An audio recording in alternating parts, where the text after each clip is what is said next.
여러분, 오늘은 감리교 환경선교 주일입니다. 원래 하나님이 만드신 이 세상은 참 아름다웠습니다. 들에 핀 꽃, 산들거리며 스쳐 지나가는 바람, 푸른 창공을 날며 지저귀는 새, 맑은 물속에서 헤엄치는 물고기, 하늘에 빛나는 달과 별은 자신을 창조하신 하나님을 노래하고 있습니다. 이 아름다운 세상은 하나님의 걸작품이죠. 하나님이 손수 만드신 모든 것을 보시니 보시기에 참 좋았더라. 우리 보기에 아름다울 뿐만 아니라 하나님 보시기에도 하하 좋다 그러신 것이죠. 성 프란치스코는 이렇게 고백합니다. 나는 나무에게 물었다. 나무야 나무야, 하나님에 대해서 나에게 좀 말해줄 수 있겠니? 그러자 나무는 조용히 꽃을 피웠다. 하나님은 우리에게 아름다운 자연을 선물로 주시는 은총, 이것을 무슨 은총이라고 얘기하냐면 녹색 은총, 이렇게 얘기해요. 이 녹색 은총이 없었더라면 우리는 먹을 수도 마실 수도 숨을 쉴 수도 없어서 다 죽고 말았을 거예요. 그래서 지구는 화성처럼 달처럼 아무도 살 수 없는 사막과 같은 별이 되고 말았을 거예요. 이 아름다운 초록별 지구는 하나님의 녹색 은총으로 주어진 선물인 것이죠. 여러분, 녹색 은총과 짝을 이루고 있는 은총, 이 은총을 적색 은총이라고 얘기해요. 우리는 적색 은총으로 구원을 받습니다. 예수님이 십자가에 피 흘려 죽으심으로 우리의 허물과 죄를 다 용서하시는 적색 은총으로 구원을 받죠. 너희가 인자의 살을 먹지 아니하고 또 인자의 피를 마시지 아니하면 너희 속에 생명이 없느니라. 우리가 예수님의 십자가의 보혈, 적색으로 구원과 영생을 얻게 된 은총, 이것을 적색 은총이라고 얘기합니다. 근데 우리에게 적색 은총이 있기 전에 먼저 녹색 은총, 아름다운 하나님의 창조 세계 속에서 살아가도록 은혜를 베풀어 주셨습니다. 태초에 하나님은 참 아름다운 세상을 창조하시고 더 아름답게 가꾸어 가라고 하나님의 모습을 닮은 사람을 지으셨죠. 이렇게 이야기해요. 생육하고 번성하여 땅에 충만하여라. 땅을 정복하여라. 바다의 물고기와 공중의 새와 땅의 위에 살아 움직이는 모든 생물을 다스려라. 자연을 잘 다스리라는 하나님 말씀은 동산지기가 되어서 돌보고 가꾸라는 거예요. 근데 인간의 욕심이 자연을 약탈하기 시작했습니다. 예수님이 내 양을 먹이라 그랬는데 먹으라 이런 걸로 들어서 잡아먹은 것처럼 인간의 욕심과 죄는 아담과 하와의 타락으로부터 시작되어집니다. 선악과를 따먹는 인류 조상 아담과 하와는 에덴 동산에서 쫓겨나서 두 아들을 낳았죠. 첫째 아들이 가인이요, 둘째 아들이 아벨입니다. 큰아들 가인은 농사짓는 농사꾼이었고 둘째 아들 아벨은 양을 치는 자였습니다. 이 둘이 하나님께 제물을 드렸어요. 가인은 땅에서 난 곡식을 제물로, 아벨은 양 가운데 양의 첫 새끼를 바쳤습니다. 그런데 이상하게도 둘째 아벨의 제사 하나님 받으시고 가인과 그 제물은 받지 않으셨어요. 이에 머리가 화가 끝까지 난 가인은 아벨을 돌로 쳐 죽입니다. 근데 여러분, 가인의 뜻이, 이름의 뜻이 소유, 쟁취 이런 뜻을 가지고 있어요. 가인은 자기의 욕심을 위해서 물불을 가리지 않는 사람입니다. 그러나 아벨의 이름은 생명, 생기 이런 뜻이에요. 그러니까 가인이 아벨을 쳐 죽인 사건은 인간의 소유와 욕심이 자연의 생기와 생명을 파괴하기 시작했다고 하는 것을 상징적으로 말해요. 여러분, 창세기에서 가인에 대해서 이렇게 얘기해요. 가인이 여호와 앞을 떠나서, 하나님 떠났어요. 에덴 동쪽 롯 땅으로 거주하더니 아내와 동침함에 그가 임신하여 에녹을 낳은지라 가인이 성을 쌓고 그 아들의 이름으로 성을 이름하여 에녹이라 하니라. 에녹성을 쌓습니다.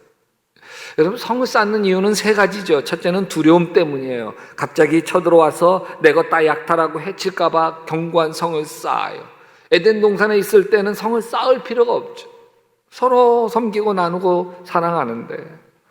둘째는 죄악의 낙을 몰래 누리려고 성을 쌓습니다. 성을 쌓아야 몰래 할 수 있고 숨어 살 수 있기 때문이죠. 세 번째로는 자기 욕심을 차곡차곡 채워가기 위해서, 쌓아가기 위해서 성이 필요합니다. 하나님을 떠나면서 이 하나님이 있던 자리, 그 공허한 자리에 소유의 욕심을 채우기 시작합니다. 그래서 가인의 자손들을 보면 하나님을 떠나면서 성공과 출세를 위해서 몸부림치는 삶을 살아가요. 사람들에게 인정을 받으려고 나 이런 사람이야. 나 무시하지 마. 발버둥침. 이걸 성경은 이렇게 표현해요. 아다는 야발을 낳았는데 그는 장막을 치고 살면서 집짐승을 치는 사람의 조상이 되었다. 여기 조상이 되었다는 건 그 분야의 최고가 되었다는 거예요. 그 뒤를 이어서 유발은 수금을 타고 총소를 부는 사람들의 조상이 되었다. 연예계의 큰 조상이 된 거예요. 두발 가인은 굴이나 쇠를 가지고 온갖 기구를 만드는, 농기구 만들고 철기를 만드는 이의 최고가 되었다는 거예요. 몇 살까지 살았는지 몰라요. 그냥 최고가 되는 일에 자기 인생을 다 쏟아붓고 만 거. 이걸 보면서 가인의 자손들은 참 열심히 살았구나. 무언가 이루려고 성취하려고 참 열심히 살았구나 싶습니다. 근데 이 가인의 자손들의 족보와 그 다음 장 창세기 5장에 나오는 가인이 죽인 아벨 대신에 아담과 하와가 셋이라고 하는 세 번째 아들을 낳아요. 그 세 번째 아들이 낳은 자손의 족보들을 보면 삶은 너무너무 달라. 여기는 무슨 조상이 되었다 출세하고 성공하려고 애쓰지 않아요. 그냥 하나님과 더불어 하나님의 은혜를 참 오랫동안 나누어 크게 장수하면서 살아요. 창세기 5장 8절에 셋은 912세를 살고 죽었더라. 에노스는 905세를 살고 죽었더라. 무두셀라는 969세를 살고 죽었더라. 이들은 하나님의 은혜 속에서 살아가요. 그러니까 사람에게 인정받기 위해서 몸부림칠 필요가 없어요. 무슨 조상이 될 이유가 없습니다. 성공과 출세를 쫓지 아니하고 하나님이 주신 삶을 향수하며 은혜 가운데 살면 좋게 해요. 그래서 누구는 몇 살까지 살다 죽었고 누구는 몇 살까지 향수하다 죽었다고 기록하고 있습니다. 여러분, 사람이 하나님을 떠나면 사람에게 인정받으려고 매달리게 돼요. 그래서 성공과 출세를 위해 몸부림칩니다. 그러다 보니까 자연을 약탈하고 욕심을 채우기 위해서 환경을 파괴합니다. 온 세상을 고통 속으로 몰아가는 것이죠. 이게 인류 타락인 거예요. 어떤 사람이 과일을 씻지도 않고 껍질째 먹다가 갑자기 몸이 뒤틀리고 호흡이 곤란해서 급히 응급실로 실려갔답니다. 의사가 진단을 하고 치료를 하자 병이 가라앉고 몸이 회복되었어요. 가족들이 의사에게 묻습니다. 선생님, 식중독이죠? 의사가 아닙니다. 농약 중독입니다. 과일을 씻지 않고 먹어가지고 통째로. 씁쓸한 유머죠. 옛날에는 사과를 그냥 옷에 쑥 문질러 닦고 먹으면 됐습니다. 밭에 오이를 따서 뚝 가운데 잘라 먹으면 됐는데 이젠 그럴 수가 없어. 우리 학교 어릴 적 논두렁을 지나가면 막 메뚜기 떼가 이리 뛰고 저리 뛰고 발걸음마다 뛰고 도망갔어. 그래서 그 메뚜기를 잡아요.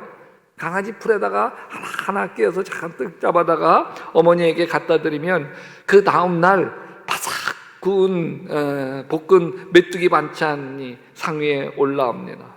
그 반찬 어머니가 해주신 거라 먹기는 했지만 맛있었던 기억은 별로 없습니다. 곤충 먹는데 맛있겠어요? 곤충 중에 맛있는 곤충이 없는 건 아니에요.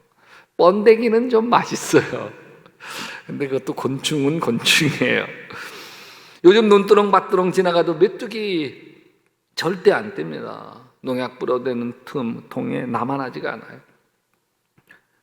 여러분, 숨쉬는 공기도 마음대로 쉴 수가 없어요. 매일같이 날씨 예보와 함께 봐야 되는 거는 미세먼지 농도 체크예요. 황사로 공기가 몸살을 앓는데 코로나 때문에 좀 덜해. 중국의 공장들이 좀 멈추면서 좀 덜해요.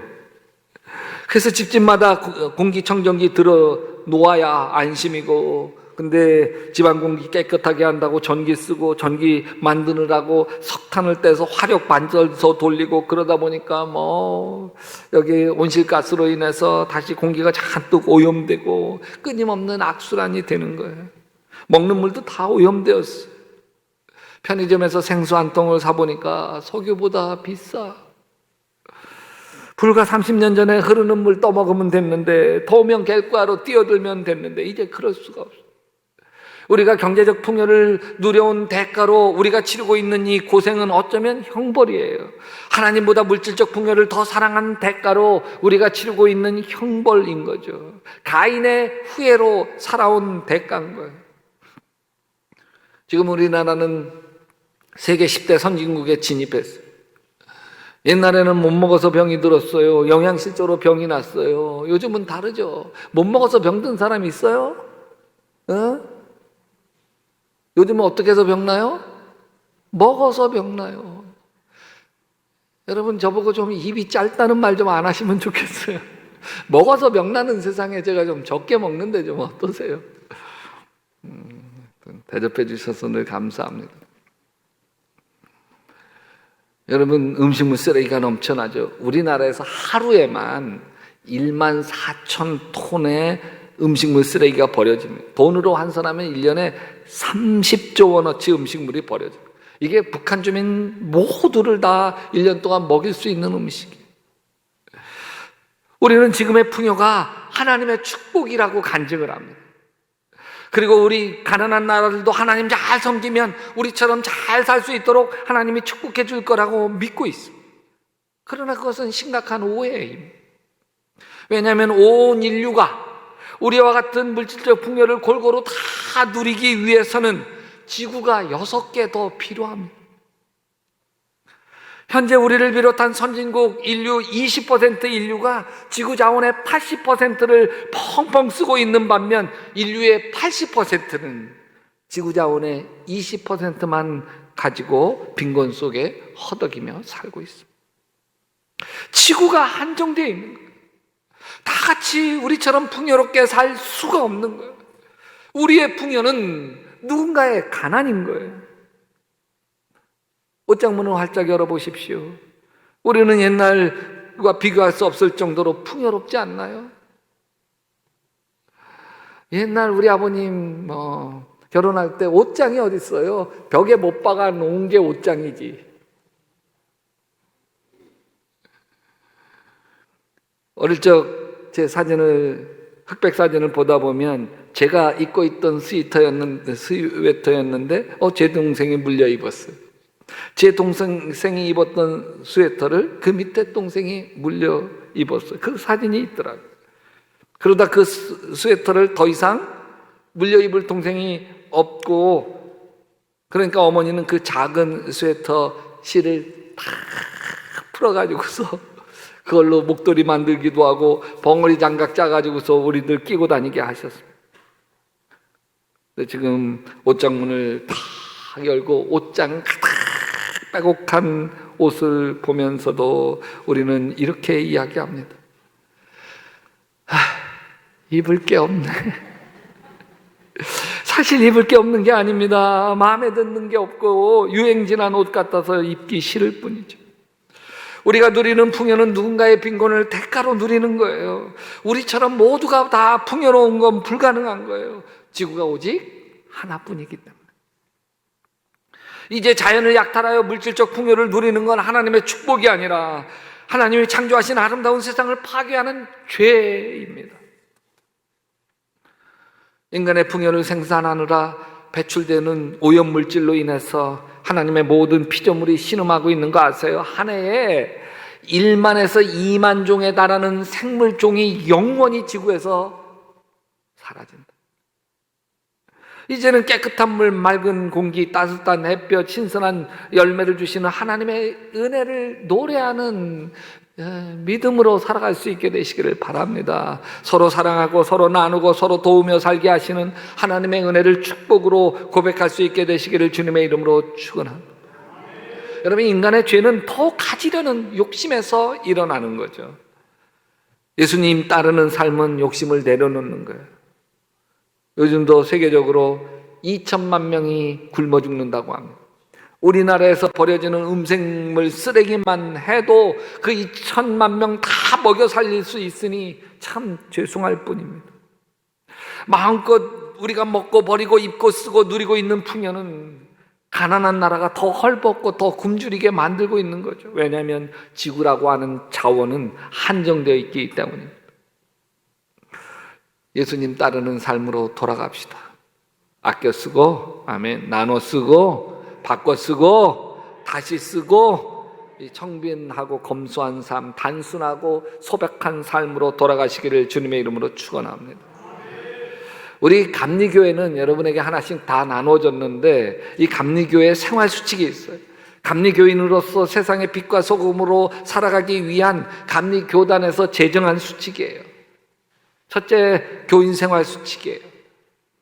교인생으로 살아가면서 교인들과 좀 덕을 세우고 살아가기 위한 10가지 수칙, 또 가정생활 수칙, 예수 믿는 가정이 가정예배에 힘쓰고 자녀들을 믿음으로 경건하게 양육해서 가정을 작은 천국으로 만들기 위한 수칙이에요. 또 일반 생활 수칙, 정의롭고 진실한 사회를 만들기 위해서 소외된 이웃을 돕고 그늘진 곳에 사랑의 빛을 비춰가기 위한 10가지 수칙이에요. 그리고 창조 질서 보존을 위한 수칙, 자연과 생명을 사랑하기 위한 수칙. 5번째, 정직운동 실천을 위한 수칙, 그리스도인으로서 항상 정직하게 행하면서 그래서 사회에서 존경받고 칭찬 들으며 하나님께 영광을 돌리기 위한 수칙. 5가지 영역의 수칙이 감리교 교인생활 수칙입니다. 이 중에 4번째, 창조질서 보존을 위한 수칙, 환경 선교를 위한 수칙인데 이 10가지는 오늘 이 시간 살펴보려고 합니다. 첫째, 같이 한번 읽어볼까요? 창조질서 보존운동은 자원전략을 생활화하는 것이 최선의 방식입니다. 아껴 쓰고 덜 쓰고 바꿔 쓰고 나눠 쓰고 다시 쓰자. 지금도 이런 말 하시는 분 있나요? 왜 남이 쓰던 거 써 구질구질하게. 남이 어떤 옷 입히고 남이 쓰던 장난감 내 자식에게 쓰게 하고 왜 그렇게 살아? 그분 생각이 구질구질해요. 가난한 어린 시절 형 거 언니 거 물려받아 입고 쓰던 게 마음에 열등감으로 아직도 해결되지 못한 채 남아서 그래요. 이제 우리 잘 살아요. 넉넉해요. 그래서 환경을 파괴하는 죄를 짓고 있잖아요. 그래서 여러분, 남이 입던 옷 깨끗하게 빨아서 내 아이 입힐 수 있게 되시기를 바랍니다. 2번째, 같이 읽어볼까요? 재활용은 자원절약의 가장 좋은 방법이다. 일회용품 사용하지 않도록 하고 필요한 중고물품 서로 교환하여 이용합니다. 여러분 잘 들으세요. 우리 교회 약대교회 밴드에 지금 한 570명 정도가 가입되어 있습니다.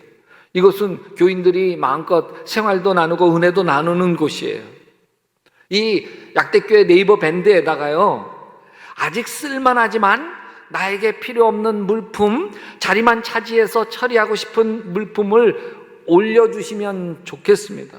그 딱 물품을 올려주시면 선착순으로 댓글을 달아주세요. 그래서 선착순으로 댓글을 다는 사람이 필요하면 그것을 가져갈 수 있도록 교회 올 때 서로 나누고 그러면 되지 않습니까?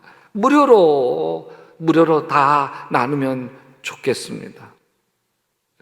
맨 처음, 지금부터 시작해서 맨 처음 약대교회 밴드에서 본인이 나누고 싶은 물건을 올리는 사람 3분에게 제가 커피를 쏘도록 하겠습니다. 커피 쿠폰을 인터넷으로 보내드리도록 하겠습니다.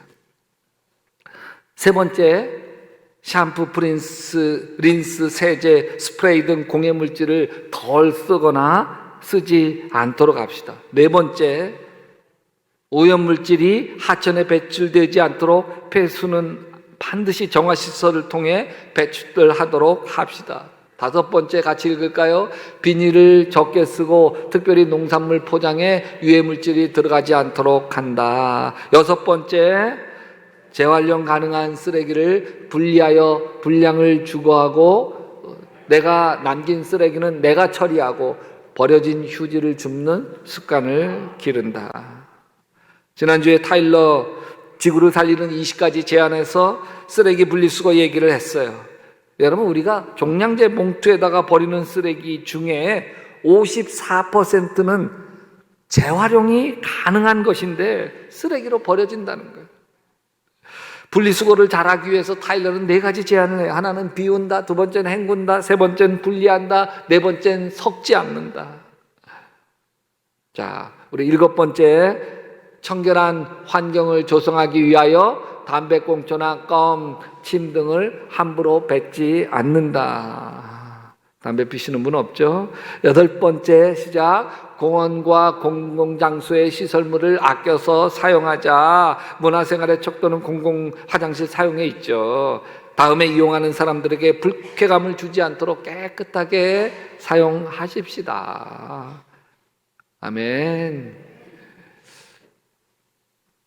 9번째, 탐욕을 버리고 일용할 양식으로 자족한다. 외식을 줄이고 집밥을 늘립시다. 외식하다가 먹다 남긴 음식은요, 좀 싸달라고 해서 집으로 가져가세요. 왜냐하면 음식물 쓰레기로 버려질 거잖아요. 내가 더 먹으면 되는데. 체면 구긴다고 생각하시는 분이 있으신가요? 이런 분들도 마음이 구겨지신 분들이어서 그래요. 10번째 시작, 교회 및 NGO 시민단체에서 벌이는 환경보존을 위한 캠페인에 적극 참여하여 활동한다. 아멘. 여러분, 마지막 오늘 설교를 마무리하면서 제가 제 SNS 스토리에 2년 전에 올린 글을 읽어드릴게요. 오랜 내 친구라고 하는 글입니다. 10년 전이었다. 시장에서 신발 가게를 하시는 조 권사님이 새 구두를 선물로 주셨다. 마음에 들었다. 예배드리러 갈 때 신었다. 아껴서 신었다. 그래서 그런지 10년을 신어도 근사하다. 그러나 세월을 이기지 못하는가 보다. 신발끈이 사가 툭 끊어진다. 그리고 10년 세월 내 체중을 다 지탱해 주었던 구두 밑창은 오늘 신고 나갔더니 하도 닳아서 낡아서 그냥 터져버렸다. 갑자기 원앙 소리에 늙은 소가 생각이 났다. 늙은 할아버지와 평생 함께한 늙은 소가 나이 들어 죽자 그 소를 땅에 묻어 장사 지내준 것처럼 나랑 약대교회 10년을 함께한 낡은 구두 땅에 묻어 장사 지내주고 싶다. 이 글을 올린 뒤 며칠 뒤에 엠마오 가는 길 영성훈련에서 만난 어느 교회 여자 장로님께서 연락이 왔어요. 송 목사님, 스토리에 올린 구두에 대한 사진과 글을 보는데 제 눈시울이 붉어지더라고요. 저 구두 신고 송 목사님이 얼마나 많이 주님의 일을 위해 뛰어다니셨을까? 얼마나 많은 아픈 사람을 찾아가 위로해주고 말씀을 전하며 은혜로 세워주셨을까? 그 생각하니 마음에 감동이 되었습니다. 송 목사님, 제가 꼭 구두를 선물할 수 있도록 송 목사님 발 사이즈를 가르쳐 주십시오. 제가 가르쳐 주지 않았더니 제 아내에게 물어가지고 결국 구두를 선물로 주셨습니다. 오늘 신고 온 구두가 바로 그 구두고, 이 구두도 2년째 신고 있는데 한 달 전 신은 구두처럼 아주 쌤빙입니다. 예수 믿는 사람은 하나님께 드리기를 기뻐하고 이웃에게 나누기를 즐거워하고 나 자신을 위해서는 청빈과 검소함을 자랑으로 알며 살아가는 거예요. 왜? 예수님 한 분으로 만족하니까. 그래서 우리는 근심하는 자 같으나 항상 기뻐하고 가난한 자 같으나 많은 사람을 부유하게 하고 아무것도 없는 자 같으나 모든 것을 가진 자로 살기 때문에 자연을 약탈하지 아니하고, 여러분, 아껴 쓰고 나눠 쓰고 바꿔 쓰고 다시 쓰고 덜 쓰면서 이 자연을 보호하는 아름다운 환경지기로 살아갈 수 있게 되시기를 주님의 이름으로 축원합니다. 축원합니다.